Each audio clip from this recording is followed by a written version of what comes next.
thanks also to the candidates for appearing at today's forum. Thanks for running and for your service.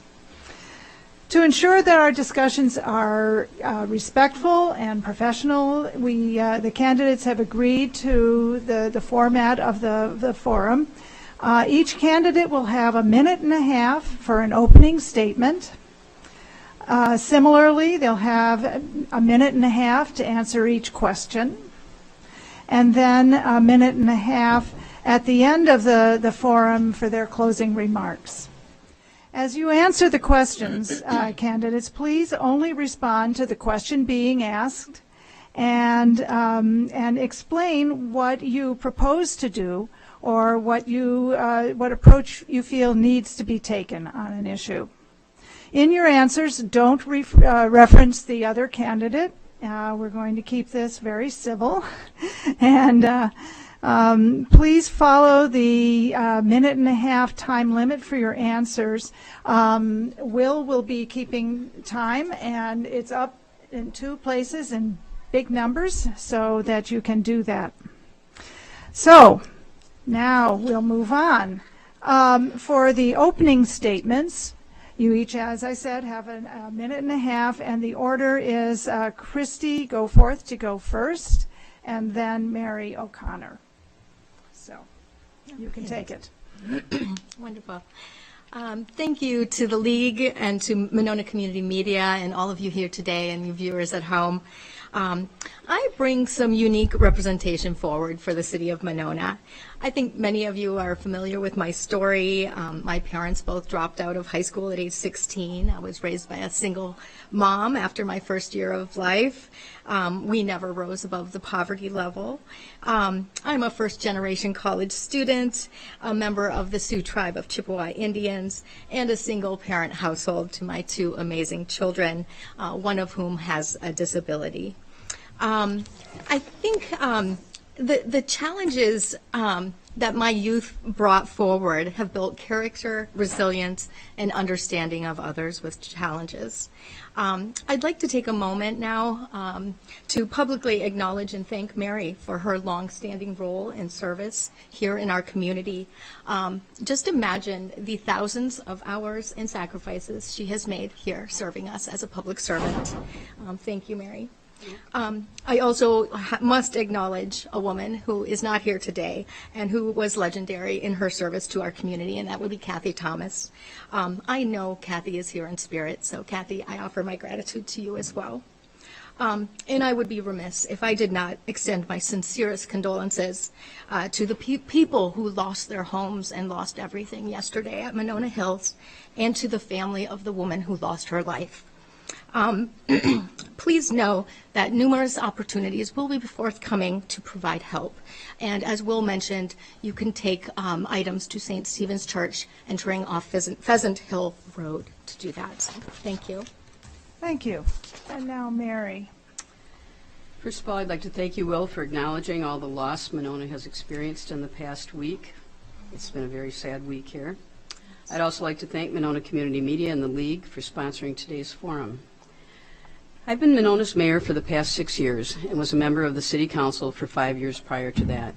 I've also served in many volunteer positions in Monona, including as president of the Library Board, on the boards of the Library Foundation and Friends, the Education Foundation, and on many school district committees.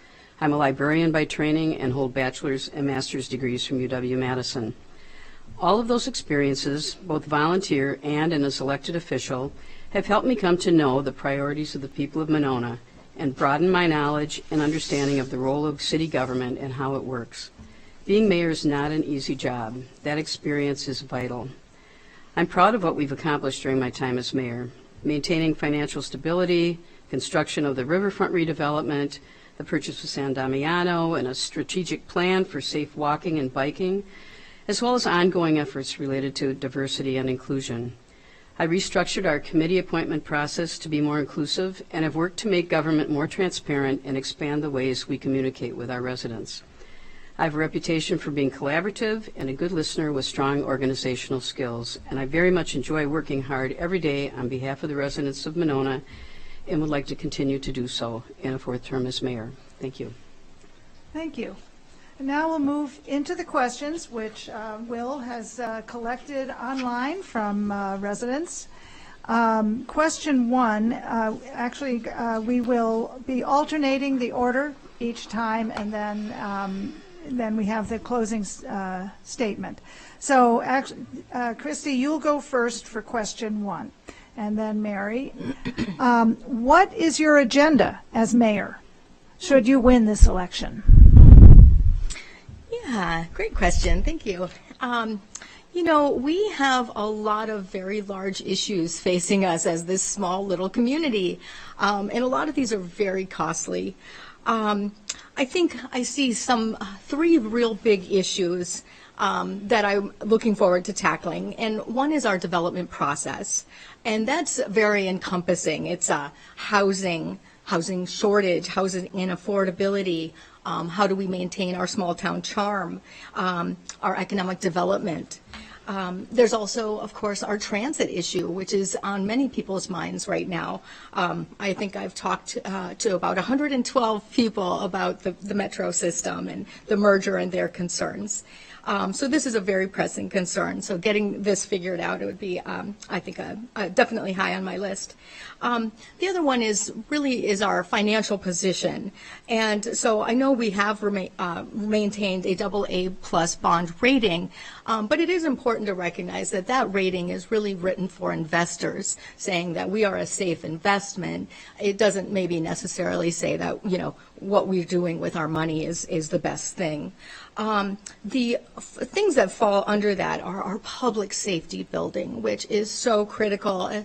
After seeing our first responders and firefighters at work yesterday, it's imperative that we focus on them and get us to a position where we can retain and attract talent. It's employee compensation as well, and really looking at our 2024 budget and planning ahead. Thank you. And Mary? Could you repeat the question, please? Sure. What is your agenda as mayor, should you win this election? Okay. Well, I'm basically running for 4 reasons. First of all, as you know, we purchased the San Damiano property back in 2021, and I have appointed a steering committee to help guide a master planning process, and that master planning process is supposed to wrap up by the end of this year. I co-chair that committee, and I would really like to see that process through to the end. We need to go to referendum next year for both a public safety building and also for an operating budget referendum. We have pretty much come to the end of our limits here, I guess, in terms of what the city can do to fund our operating budget without at least considering an operating referendum. So part of that will depend on what happens with the legislature this summer, but I anticipate that. And I've experienced having run 2 referendums in an earlier phase of my life, so I would like to be involved in that. I think we need to expand housing opportunities for people of all income levels. We need more affordable housing, but we also need housing for the missing middle.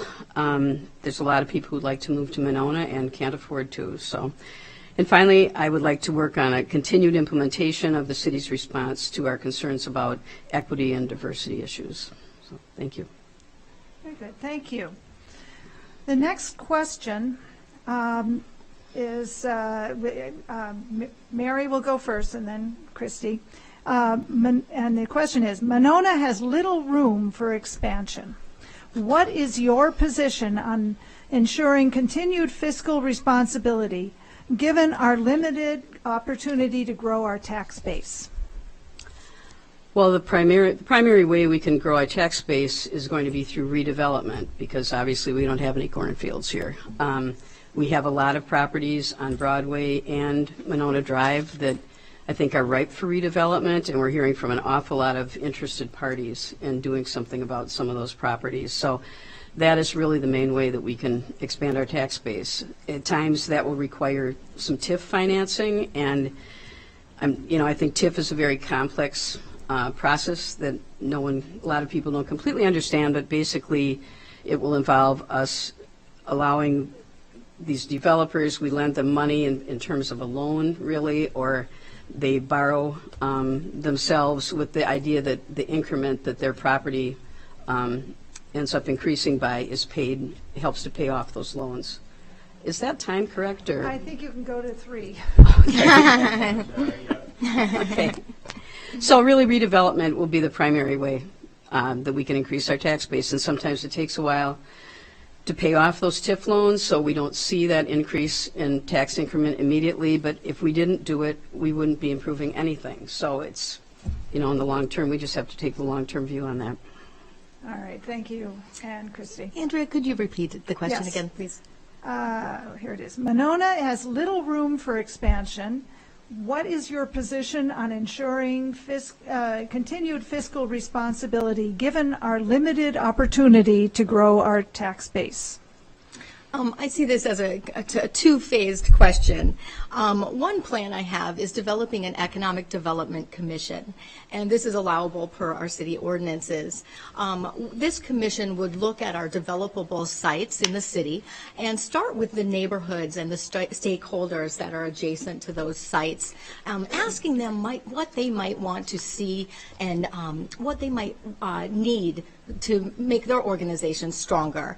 And working with that commission and creating a punch list of needs and wants in the community that create a win for the city financially, the win for the developer, and a win for community residents. We could then send out an RFP to developers telling them what exactly it is we want and need in this community. That way, we're able to put our hands on the steering wheel and be driving this economic development process. So there's that, but there's also, I see the need to expand our finance committee. So our finance committee, it's a small committee. It's our smallest committee. It's made up of 3 council members and a finance director. They meet about a half hour each month, and we have a lot of financial pressures coming our way.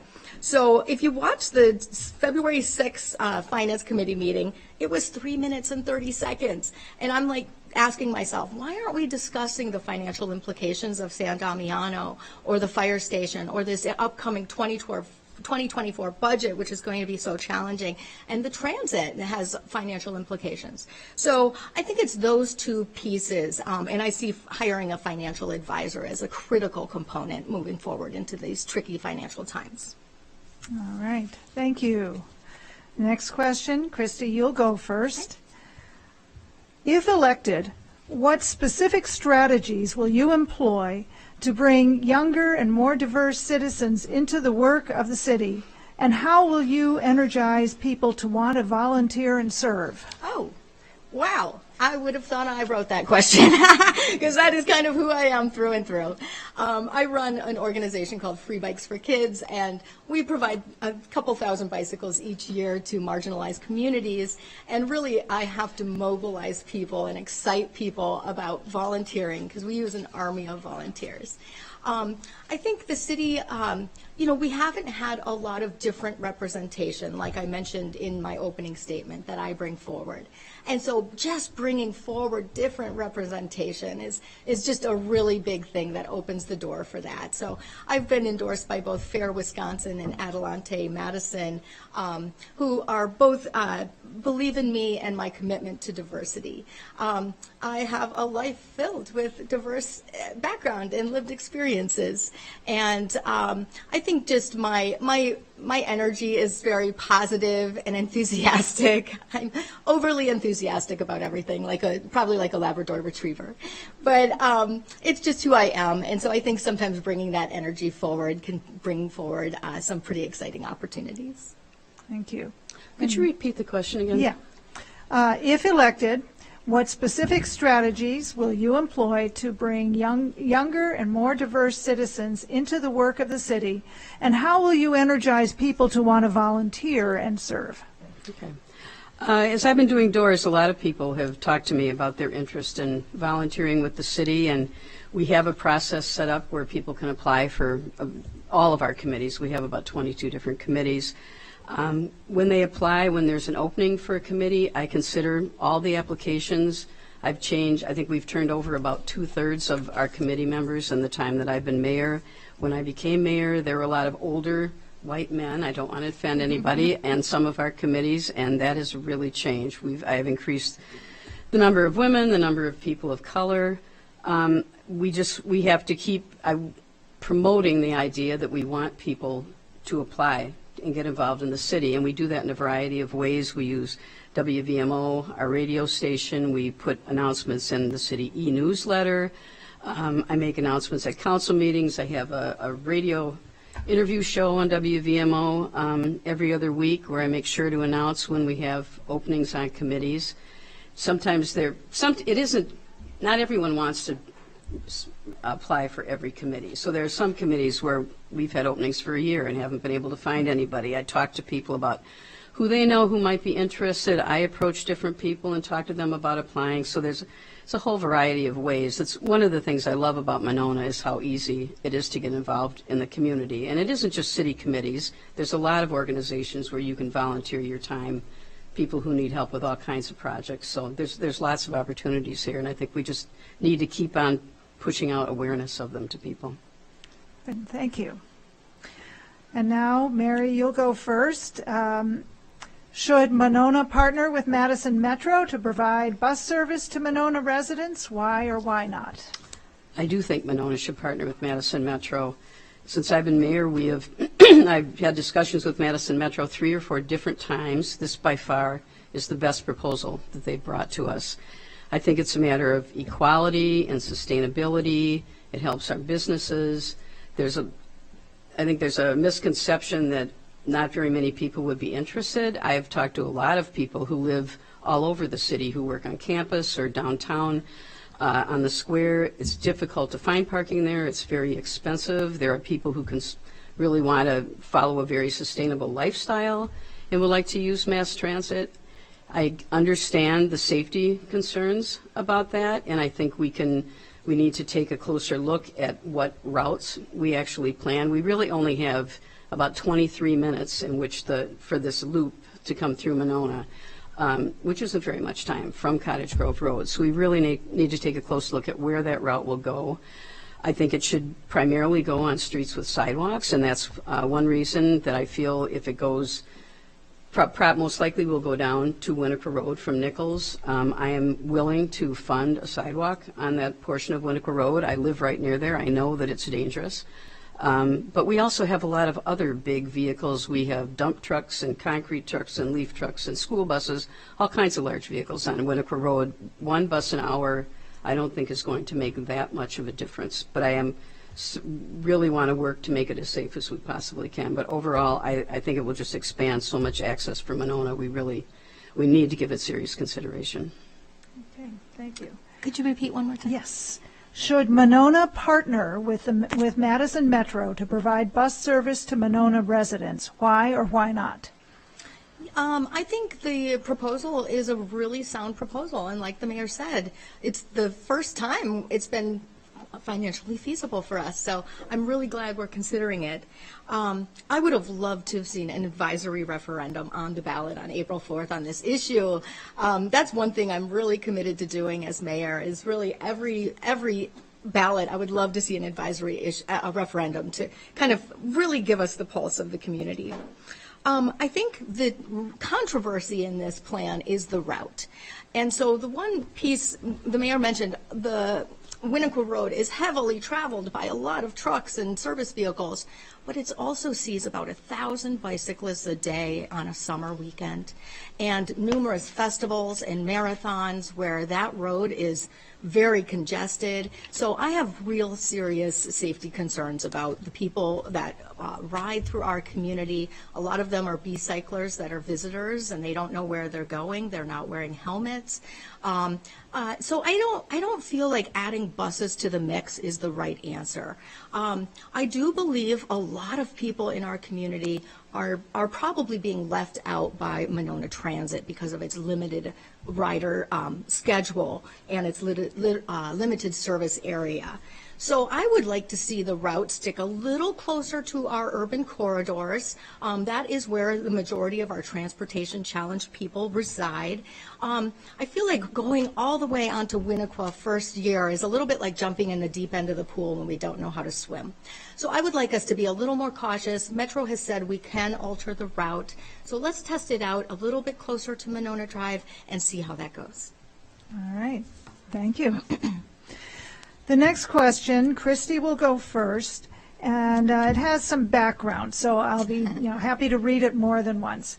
The city has long worked to reduce the carbon footprint of its facilities, vehicle fleets, as well as overall energy consumption through programs like community solar, electric vehicle purchases, and sustainable home improvement incentive programs. How do you intend to keep our city on track to meet its energy consumption goals, and what new ideas or strategies do you have in mind to bolster the eco-friendliness of our community? Yeah, excellent question. I think we've done excellent work through our sustainability committee in this area. I definitely want to see us continuing that work forward, but I think we just need to do more marketing of some of those programs, more communication. I think one idea I would have to make it more eco-friendly for all people would be through the Renew Monona program. We've seen a lot of people adding solar panels to their homes, but it's seeming like the lower income people are being left out of that process, and it's inaccessible for them. So I would like to see the Renew Monona program reworked a little bit, so someone like myself or my neighbor in the back who's on a fixed income could access some solar and have energy savings as well, because we need it badly also. I think looking at our bike infrastructure, encouraging more biking and pedestrian activity in our community is great. Enacting the sustainability plan and being forward-thinking, of course, in our city buildings if we build new buildings, and looking at geothermal. That is just a great system for long-term cost savings. All right, thank you. And Mary, same question. I'd just like to point out that Renew Monona is geared towards people with lower incomes. So I think it's more a matter of us continuing to promote the program so they know they can apply. We do have our 100% renewable energy goal for city operations. That's something the council voted on a year or two ago. That goal is by 2050. We still have quite a ways to go. I think the new public safety building, if and when that actually is built, is going to really help us reach toward that goal. We've got, if we do end up putting it over here, that's a perfect place for solar. We also, Monona was the largest municipality solar array in Wisconsin when all the solar panels on the city buildings were installed. We are going to have to look at replacing those sometime soon. We have replaced all the street lights with LEDs. We've replaced the city LEDs, all the lights in city buildings. Another part of this whole sustainability process is our goals to try to decrease the amount of phosphorus going into the lake, and that is going to mean some big projects. We are required by Dane County to do a large project about every 5 years or so that will help reduce the amount of phosphorus going into the lake, and that's the reason we did that, put in that big box up at Stonebridge Park a couple of years ago. I anticipate another one coming to the planning phase within the next year or two. Our sustainability committee has really re-energized this year. They've been doing a lot more promotion of their programs. They had a Saltwise program this winter. I know they're going to have a program about renewing or allowing you to bring in your old equipment so they can be dropped off sometime in April on Earth Day. So they're going to be promoting a lot more going forward. I think I'm at the end of my limit, but we have a lot going on in terms of sustainability in Monona. Good, thank you. Okay, the next question is about how you view the role of the mayor of Monona. As mayor, do you envision, do you see yourself as a public leader, a public servant, some of each? How does that work for you? And, Mary will go first. Well, I think the mayor of Monona is a leadership role. The primary role of the mayor is to help implement what the council has approved. So I think the mayor has to be able to work collaboratively with the city council and city staff in order to implement that. But the council sets the policy, and it's up to the mayor to implement it. So that's primary role. The mayor also serves as a representative of the city on local organizations, statewide organizations. I go to meetings of the Dane County Cities and Villages Association quite regularly, the League of Wisconsin Municipalities, organizations like that. The mayor also gets involved in redevelopment discussions with various redevelopers who approach the city about projects they'd like to do. So there's really a lot. The mayor can also, the mayor cannot pass legislation on her own. You can certainly talk to city council members about legislation, different ordinances and things that they can propose and that you can support. So there's a lot, but I think it's important to understand that the mayor is not the boss of the city, doesn't get to come in and just fire people and tell people what they can do. You really need to work with city, because with people, if you're not willing to collaborate with the council and the staff, you're not going to get anything done. You really won't. So it's very important to be sure to establish good relationships with people. Thank you. Christy, same question? Thank you. Yeah, I've led 3 organizations. One was a business I owned for 10 years. The other 2 were nonprofit organizations where I've served as executive director. And in both of those organizations, I've displayed that I'm a servant leader. I believe in putting the people I serve first and putting myself at the bottom. I definitely view this role as a public servant. And a servant leadership is a style where people feel their voices are more likely to be heard. And I think I've talked with so many folks in Monona that feel disenfranchised. And really, this is how I became a homegrown politician, was because of a parking issue in my neighborhood where some of my neighbors, we came to a public works meeting and we felt our voices weren't heard. So I see the role also as a public figure regionally, networking and going to events, being the public face of Monona. I see it, my role specifically, as being a little bit as an economic development role. I did that when I ran our Chamber of Commerce for 5.5 years, and I would really look forward to supporting our city staff in that way. I think also working to close the gap between our school district and our city.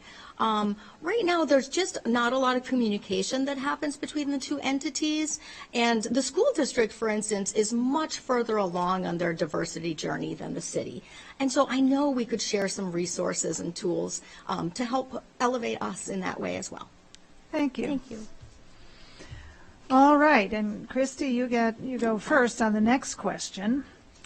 So it says, we have now gone through an entire year without a dedicated city administrator. Mm-hmm. What would be your plan moving forward, and how should Monona go about hiring talented staff? Yeah, this is very challenging because, levy limits have really restricted us in our funding. And so we're going to have to be very creative in finding revenue streams. I think one thing, and this is related, it might seem tangential, but I want to conduct a land audit when I'm elected. So, we know the city owns a lot of parcels around the community.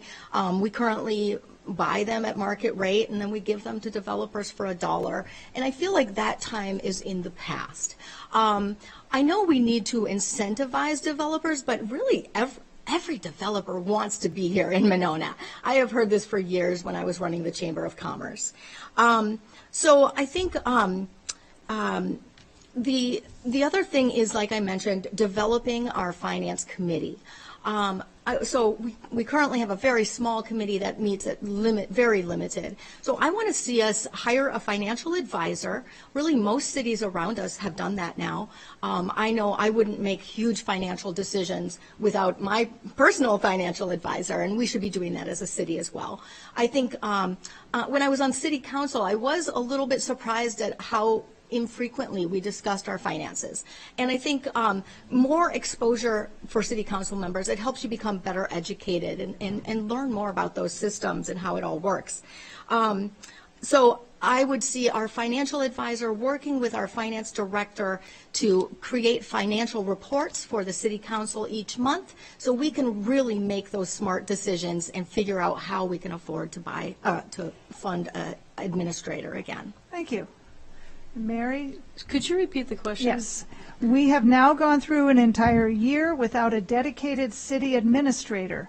What would be your plan moving forward, and how should Monona go about hiring talented staff? Okay.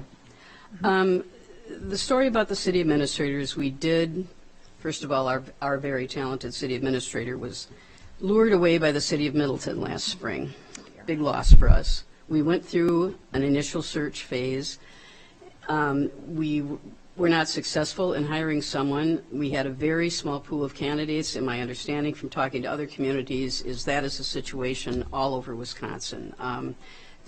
When we hired our former administrator, we had 49 applicants. This past summer, we had 14. And they were about the same applicants that all the several surrounding communities were looking for administrators at the same time.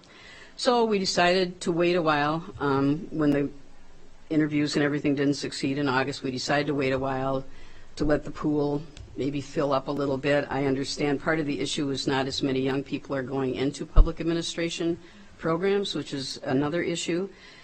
So we were going to start the search again after the beginning of the year, but then I was advised that most administrative candidates would not want to apply until they knew who the mayor was going to be. So that is why we put it off for another couple of months. I actually do plan on, I've been talking with staff about this, and the Finance and Personnel Committee, we do plan on posting the position before the end of the month for the target date of the end of April for applications. So I guess we have not had a very big turnover in terms of our city staff. We've got a very talented group of department heads, and we've been very fortunate to keep them. A concern of mine is making sure that we have enough money available to pay them what they're worth, because we're definitely getting into some situations where people are being approached by other communities who can afford to pay them more money, and with the levy limit and its impact on Monona, that is getting to be an issue. So that is one of the reasons I want to go to an operating referendum next year. Thank you. All right. Thank you. Next question goes to Mary first. What is your opinion on constructing a new public safety building?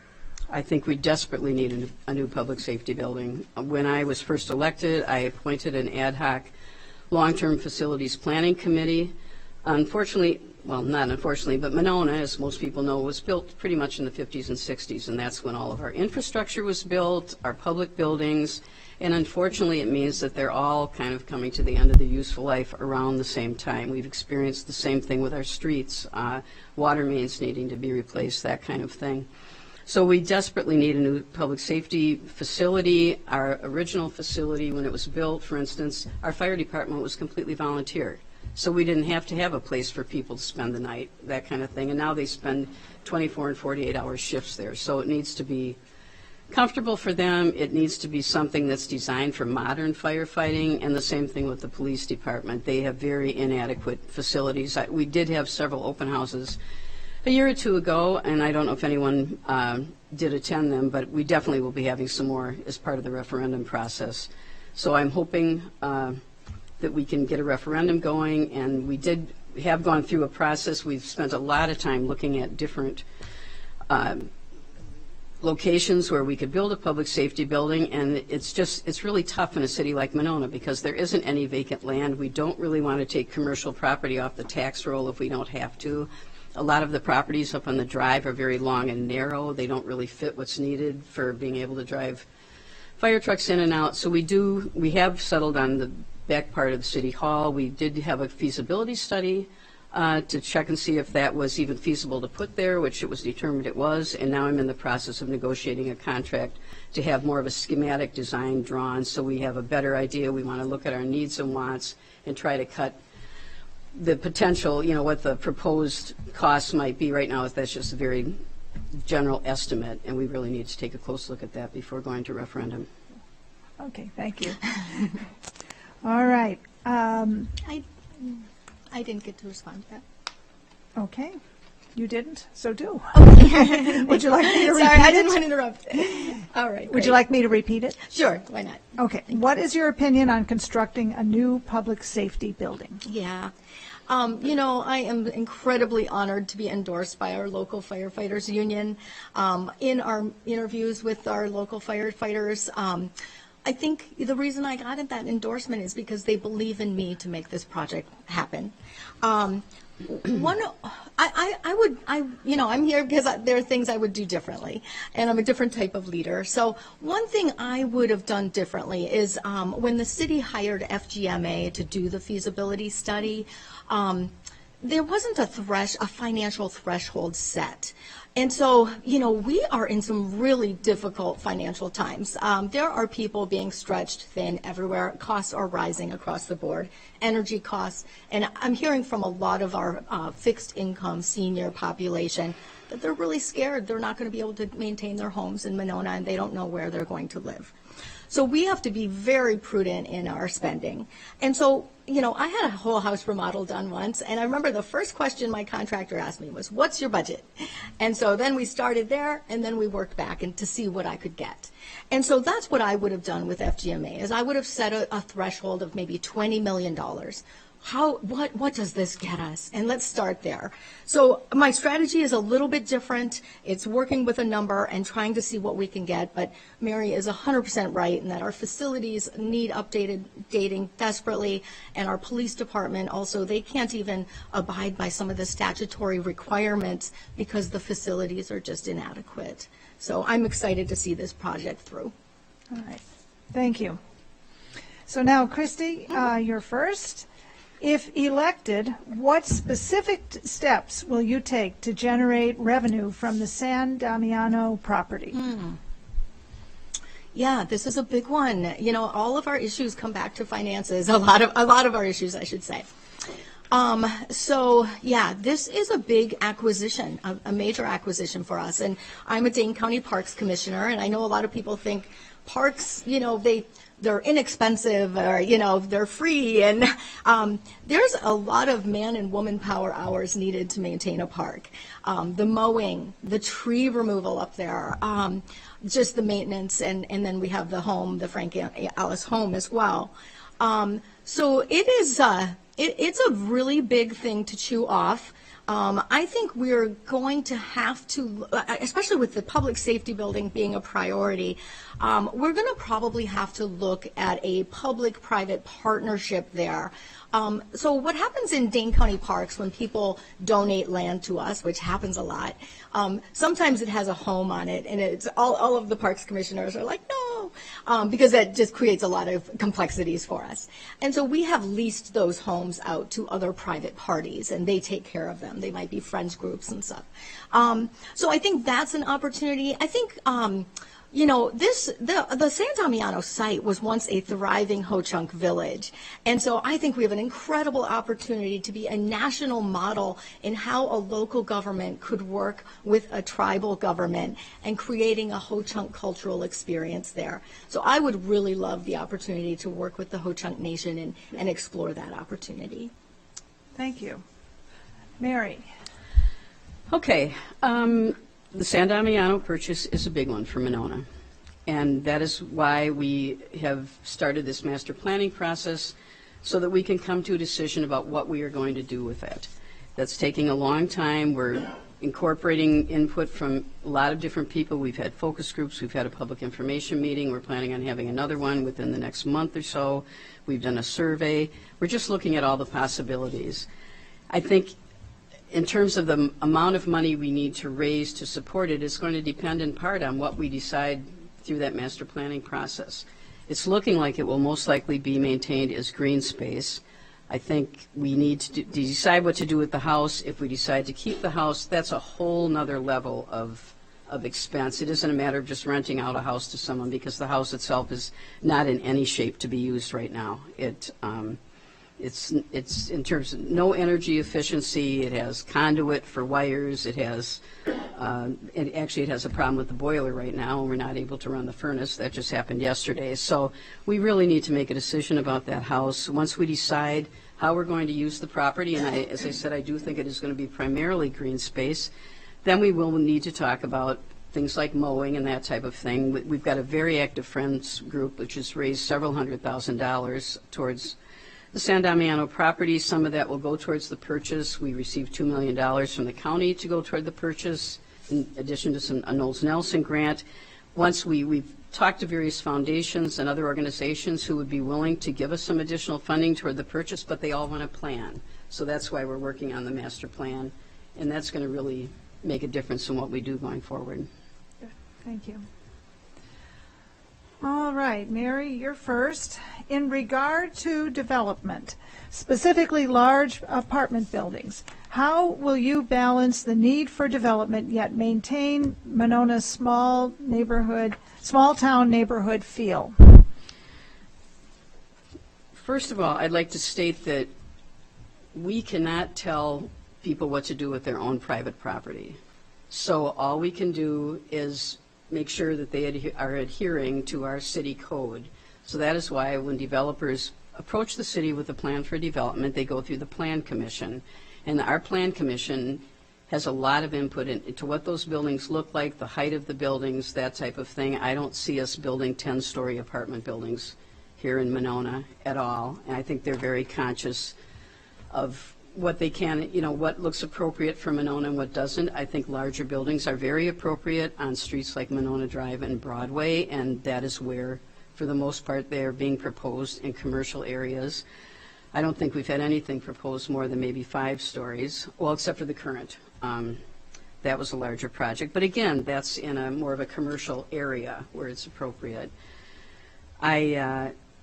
We can make some changes, potential changes in what our ordinances require, but again, that requires Plan Commission input. That's kind of their purview. So I think this is something we need to be careful about doing, because we don't want to throw out the baby with the bathwater. We need to there are some changes we can make, but I think they need to be incremental. We also need to do more to encourage affordable housing here in Monona, and I don't think that necessarily has to be completely separate affordable housing developments. They can also be that we have more affordable units within a market rate development, and that is something my toolkit of incentives that I've been working on to encourage some of that. So I think a lot of this the city is going to have to just take a look at, but we have to keep in mind that we can't just tell people what we want them to build. They have to be willing to build it. Thank you. Christy. Could you repeat, please? Yes. With regard to development, specifically large apartment buildings, how will you balance the need for development yet maintain Monona's small town neighborhood feel? Yeah. Thank you. Yeah, I'm really excited about my Economic Development Commission idea, because this is how we can tackle this and increase the density, increase housing, and make sure we get what we need and want as a community. So this requires planning ahead. So I often joke that my last name should be both Go Forth and Plan Ahead, because I compulsively plan ahead. I look to the future, see where we need to go, and then I map out the route to get there.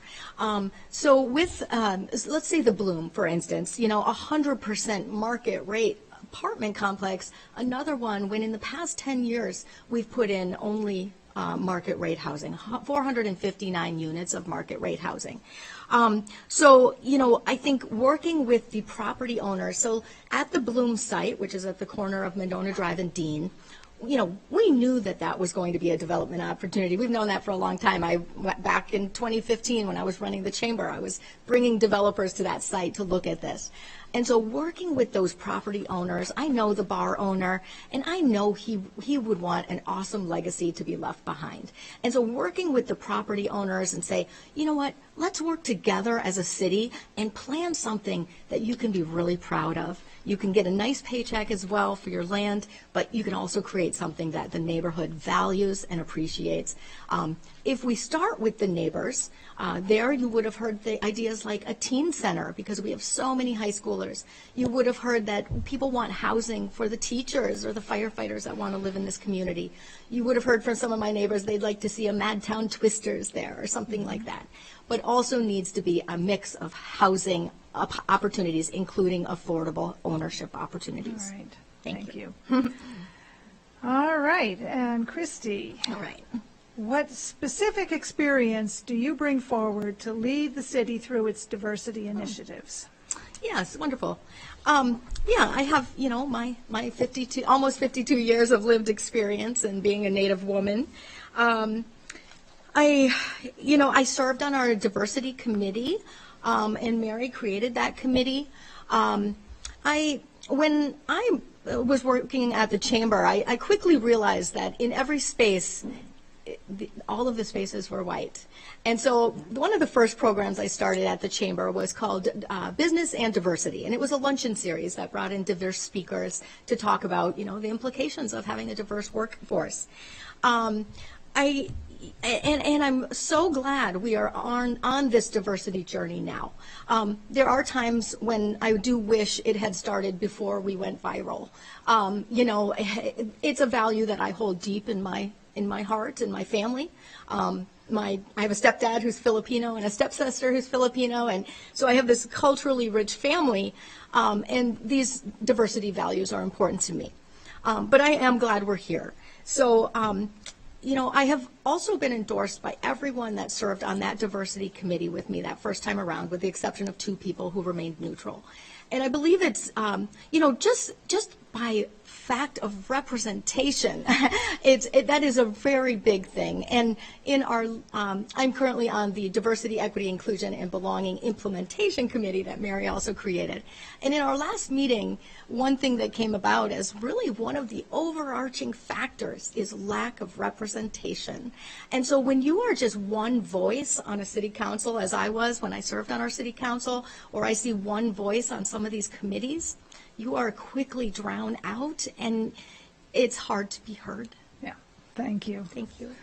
Mary, same question. Could you repeat it again? Mm-hmm. Thank you. Here it is. What specific experience do you bring forward to lead the city through its diversity initiatives? Well, I'm Irish. I'm not a person of color. But I'd say my experience is primarily the experience I've had as the mayor. We had some diversity, equity related issues here back in 2020 and knew that we needed to do something about it. And I established the Diversity, Equity, and Inclusion Committee. They put together some recommendations. It was a great group of people, and it took me a long time to establish that committee because Monona is not a very diverse city. It took me about 4 months. Talking to people, and it was a diverse committee, and it was a very good committee, but that's a difficulty we have in diversifying our committees in general in Monona. There just aren't that many people, and people of color, whatever, everybody has their own lives. They're in the middle of a pandemic. They have family responsibilities. Not all young people have time in their lives to be also serving on committees, so it makes things difficult. But the committee put forth a great series of recommendations, including that I appoint an implementation committee, which I did, and again worked to make that committee diverse. They're working on prioritizing the recommendations, picking some that we can start to work on, and basically the charge was what we can do to make Monona a more welcoming community. And I think that's going to take a while, but to help increase the diversity in Monona. We've also worked to expand diversity on the city staff. We've been really successful in the public safety departments in terms of increasing the number of people of color that we've hired, both for police and fire, and expanding diversity on city committees in general. I've really worked. We have a lot more women than we used to have. We have several more people of color. So it's going to take a while, and some of this is going to have to come from the community itself. It can't just be, the government can't just make things more diverse and welcoming. So. All right. Mary, how will you support small businesses in Monona? Well, I am a ex officio member of the Chamber Board. I go to all their meetings. I talk to different small business members at various chamber events. We work with them through our city plan department, especially because most of them, if they want to make a change in their signage or even just establish a new business in Monona, work through our planning department. So we try to do what we can to encourage them to come here, to make it easy. I think Monona is known, at least in some respects, as a place that's easier to open a business in than perhaps in Madison might be. So I think part of it is just making sure that our ordinances and requirements make sense to people and they don't feel like they're being delayed and getting decisions made and that type of thing. We've also worked hard to make sure that we have we've been able to access some of the funding that's been available for opening small businesses and helping them get established. So I think we have to keep an eye out for any federal and state grants that are available and make sure that our businesses know about them. And I think in general, just primarily working through our small business community and our chamber and the Plan Commission. All right. Thank you. Christy? Thank you. Yeah, having been the chamber director, I would say, working closely with the chamber is an amazing opportunity because they are kind of the head of the business community, and that's where we get a lot of our communication from about what's happening in the business community. We just hired a new chamber director, I should say the MESBA board did, so her name is Christine, and she's being onboarded, I believe, right now, so exciting opportunity to watch this develop. I am really looking forward to creating an ad hoc committee of a small business committee. During COVID, that was a really tough time on our business community, and a lot of our businesses are small businesses, restaurants like Patrick DePula's Salvatore's Tomato Pies, Ken's Meats, Mala Yoga, these small organizations. They're struggling to get employees. They're still reeling after COVID. So I want to start a small business ad hoc committee asking, how can we help? What are we missing? How might the transit impact you? What can we do if you're still feeling impacts of COVID? One experience I can share with you was when I was running the chamber, the city did rewrite the sign ordinance. And I didn't get reached out to as the executive director to provide input on the sign ordinance. So if you think about who in our community is impacted by the sign ordinance, it's primarily the businesses. We also are impacted by our political yard signs. We can, are limited in how many we can put out. But that's one thing where I will be very, very diligent about reaching out to the small business community who provide the jobs and all of these wonderful services that we enjoy in Monona. All right. Thank you. Christy, can you give your opinion on affordable housing development in Monona, specifically the need for more or less affordable housing options? Yeah, absolutely. Thank you for that. So I was endorsed by the building trades because they liked some of my ideas in regard to housing and economic development. So on St. Patty's night, that was Friday night, I was at the Silver Eagle, and I was enjoying their amazing corned beef and cabbage, so please go there next year. They do a great job there.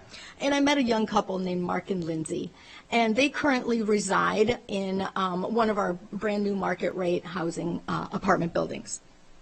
And their question to me was, how can we buy a house in Monona? What are you going to do to help us buy a house in Monona? They both work at the UW. They have good jobs. They both have different apartments in the current. They're throwing away thousands of dollars a month on rent, and not because they want to, but because they have no other options. And so, when we look at our housing crisis, we have to look at causation. We have to look at what caused this crisis. And so it started decades ago when our middle housing started to disappear. And so our housing, every community needs a healthy mix of housing opportunities.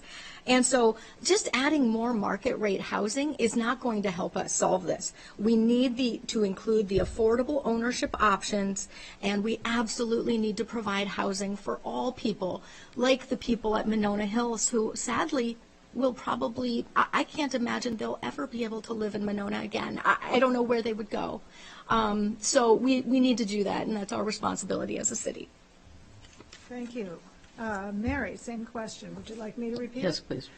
Can you give your opinion on affordable housing development in Monona, specifically the need for more or less affordable housing options? Okay, well, I agree completely with Christy that we really need housing for all income levels. We need for the middle and for workforce, lower income people.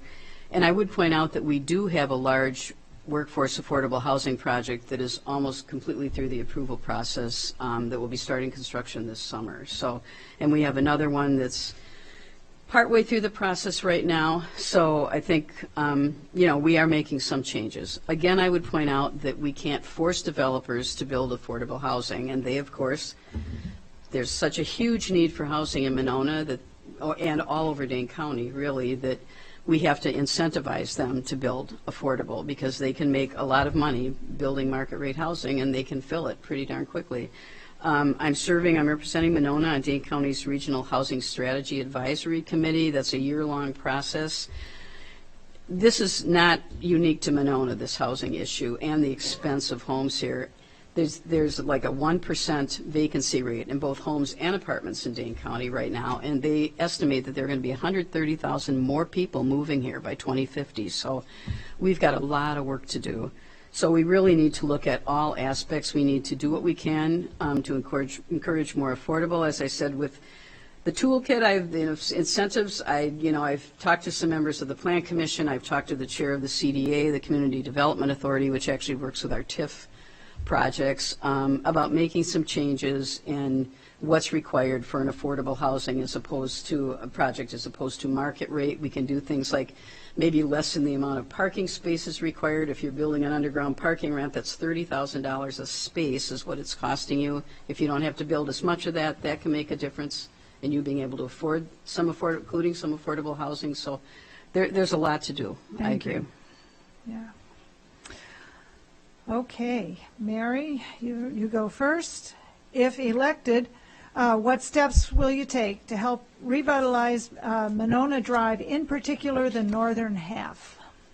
Well, I think we're seeing part of it being revitalized by the Bloom project, which is I know it's market rate, but it's bringing in, it will include a BMO bank office there, but it will also they've got plans for a restaurant and a bakery space and a big business incubator space. I think there's a lot that can be done north of there. There's some older buildings that really could use some redevelopment. That's a problematic area, though. When we did the University year here, one of the projects focused on redevelopment of that area, and part of the issue is those lots are they're so shallow that it's really hard to come up, I think, because there's homes right behind them. So a plan for that is something that will take some time. The city does not own several lots all around the city. I think we own 2, maybe 3. So, we don't have a lot that we can do in terms of using the property we own to make something happen in these areas. And they're owned by different groups of people, and we are not in a position to afford to just go out and buy property with the hope that we can develop it. That is what we did at the riverfront, but that was a very complicated process and involving 9 different properties. It took a long time to put together. I do think that the San Damiano project is going to help revitalize that end of Monona Drive because we're going to be bringing in a lot more people to visit San Damiano. There's already, we've had over 1,000 people at each of 2 beer gardens there last summer. They're going to be coming to Monona maybe and stopping at other places along the way. So I think that's going to help to revitalize that area as well. Okay, thank you. Christy, same question. Would you like me to repeat it? Sure, why not? Okay, if elected, what steps will you take to help revitalize Monona, in particular the northern half? Yeah. Monona Drive. Yeah, that is my hood. I live right across, almost kitty corner from the high school, so I live right in that neighborhood. And so I would say number one, I've mentioned my Economic Development Commission. That's a great way to start planning ahead and really working on that, updating our comprehensive plan. Mary is 100% correct in that developing San Damiano, I think, as a cultural experience with the Ho-Chunk Nation and developing the activities that have already taken place there. Oklahoma did this entirely. They branded their entire state on native cultural experiences because they had nothing, and so they worked on that, and it's now people go there from around the world, and so we could do that here. I think it's working with the school district to develop a parking plan. There are enormous parking challenges placed on the businesses and residents that live in those areas. And really, we need to support the small businesses that are there. We have an incredible small business pocket happening there. We have the shoe cobbler, Ken, who's amazing. We've got the Flying Low skate shop. We've got a new record store. We've got a tattoo parlor, and then the North Shore Pizza. We've got a really awesome little small business pocket there. And if you haven't been there recently, please go. You will find all of those owners working that every day, and they will be ecstatic to meet you. So lots of ideas and really no shortage of opportunities in that area. All right. Christy, what are your plans? This is more about the next two questions before our closing remarks. Deal with drawing people to Monona. Okay.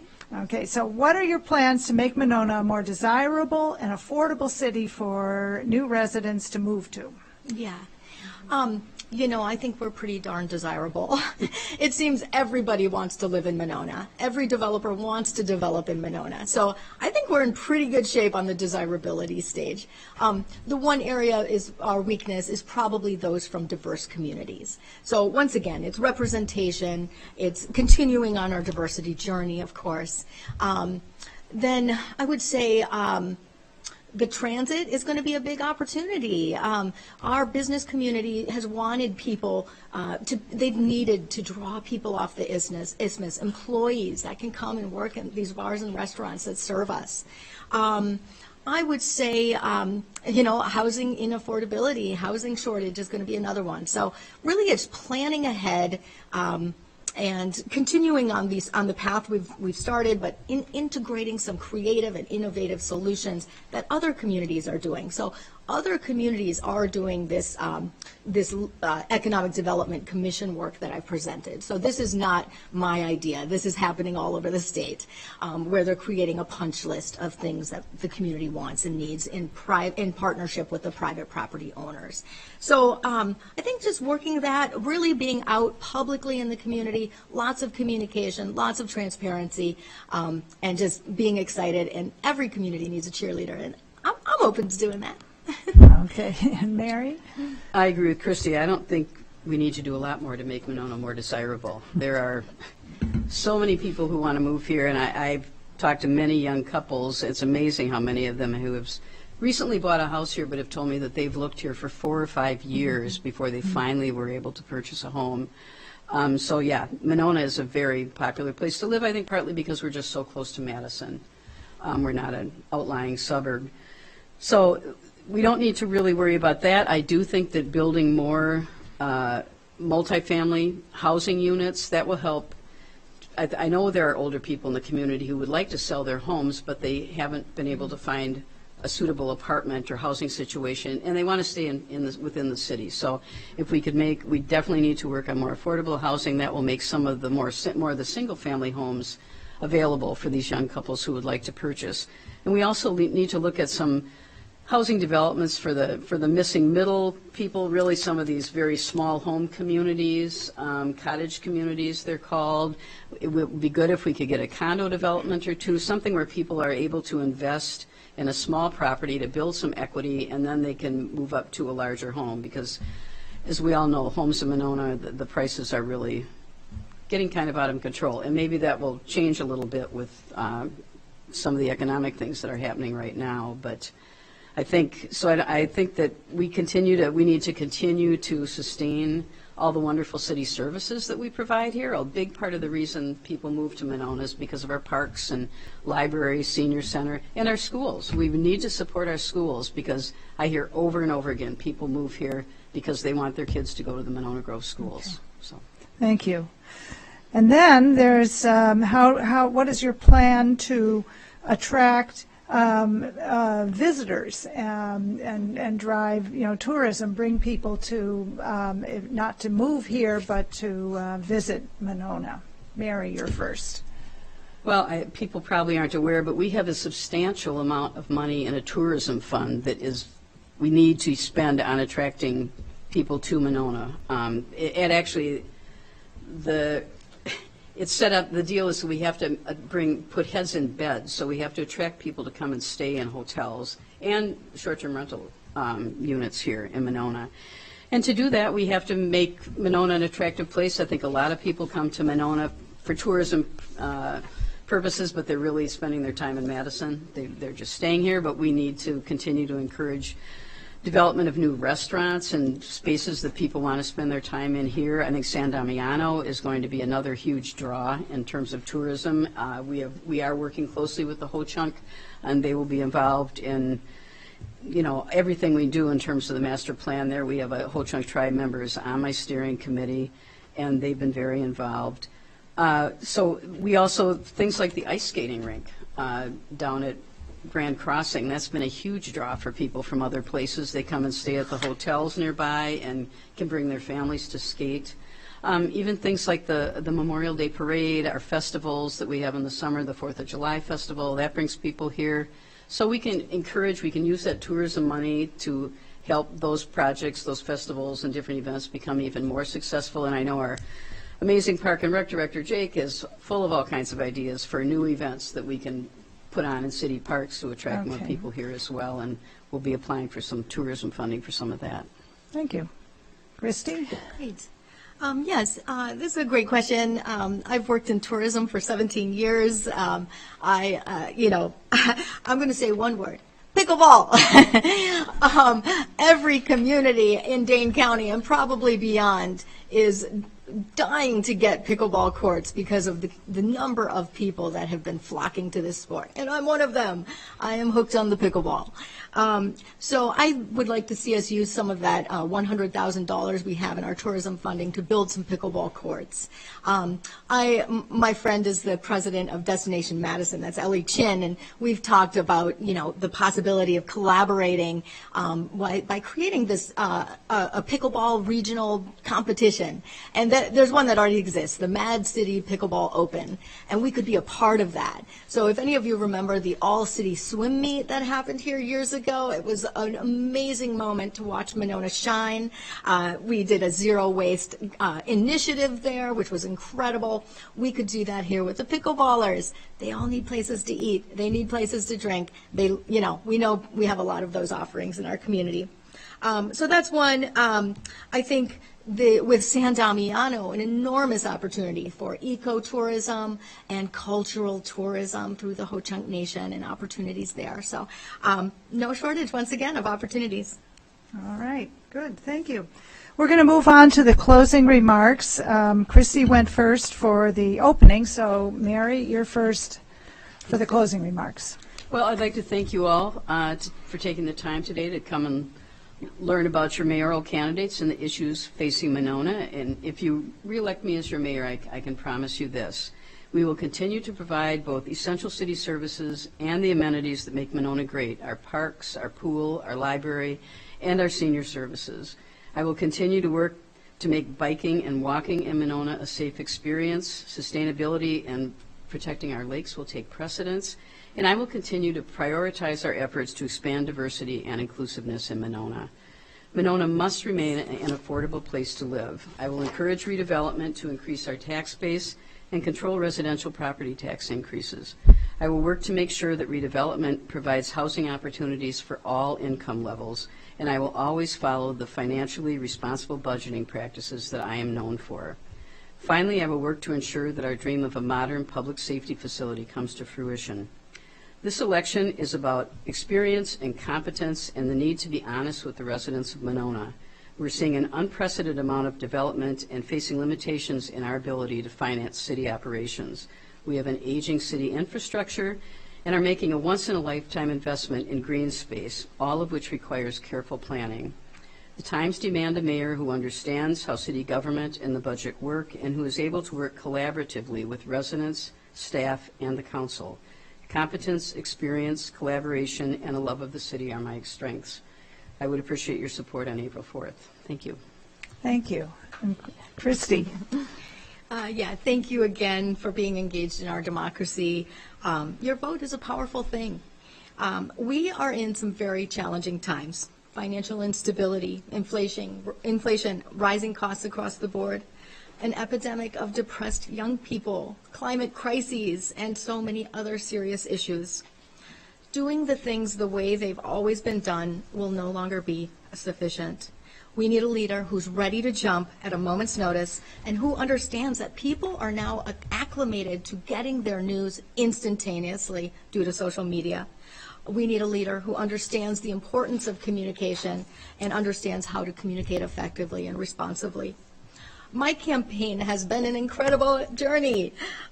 With my team, we've knocked over 1,100 doors, and we've had incredible conversations with you at your doorstep, and I've heard how deeply you care about Monona. We both do too, otherwise we wouldn't be here today. And I'm not running against Mary. I am running for the future of Monona. I am excited and enthusiastic and ready to get to work serving you as your next mayor. I'm ready to go forth. Sorry, I had to get that in there. So thank you again to all of you who've supported me on this amazing journey. I hope to earn your vote on April 4th, and you can learn more about me on my website at goforthmonona.com. Thank you so much. Chi miigwech. And thank you, candidates. Thank you both. Now you can clap. Go ahead. Thank you for participating. Thank you for participating in today's forum and for running for office and for your service, both of you. And thanks to everybody who came for coming out on this cold day, and and those online. Thank you so have much. a good afternoon. You too. Thank you. Great job, Mary. Thank you, Christine. It was nice to be in person. Yes. Not talking to screens this evening. Exactly.